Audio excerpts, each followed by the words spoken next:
વડોદરા દાહોદ અને દાહોદ વડોદરા મેમુ 23 દિવસ માટે હંગામી ધોરણે રદ કરવામાં આવતા ગોધરાથી મુસાફરી કરતા અનેક મુસાફરોને અન્ય વિકલ્પ પસંદ કરવાનો વારો આવશે।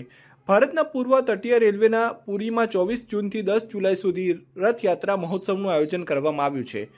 જગન્નાથપુરીમાં આયોજિત આ મહોત્સવમાં દેશના અલગ અલગ ભાગોમાંથી લાખો લોકો ભાગ લઈને ધન્યતા અનુભવે છે। ત્યારે આ સંખ્યાને પહોંચી વળવા માટે રેલવે વિભાગ દ્વારા આગોતરું આયોજન કરવામાં આવ્યું છે, જેમાં પશ્ચિમ રેલવે દ્વારા પણ સહયોગ આપવાનું નક્કી કરવામાં આવ્યું છે। જેના ભાગરૂપે મેમુ ટ્રેનની રેક પૂર્વ તટીય રેલવેને આપવામાં આવશે, જેમાં દાહોદ વડોદરા વચ્ચે દોડતી મેમુ ટ્રેનની રેક પૂર્વ તટીય રેલવે વિભાગને આપવામાં આવશે, જેને લઈ 23 દિવસ સુધી train number 69, 23-3, 69, 234 Vadodara Dahod Vadodara MEMU train હંગામી ધોરણે રદ કરવામાં આવી છે। જે મેમુ ટ્રેન આજથી એટલે કે 20 જૂનથી 12 જુલાઈ સુધી વડોદરા દાહોદ વડોદરા મેમુ ટ્રેન રદ રહેશે। ત્યારે ગોધરાથી વડોદરા અને વડોદરાથી ગોધરા અપડાઉન કરતા અનેક મુસાફરોને અસર પડશે।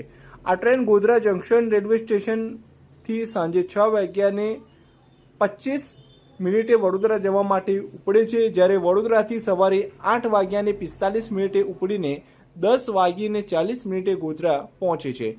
રેલવે વિભાગ દ્વારા આ સમયગાળા દરમિયાન આ ટ્રેનમાં મુસાફરી કરતા લોકોને અન્ય માધ્યમનો વિકલ્પ ઉપયોગ કરવા માટે સૂચના આપવામાં આવી છે।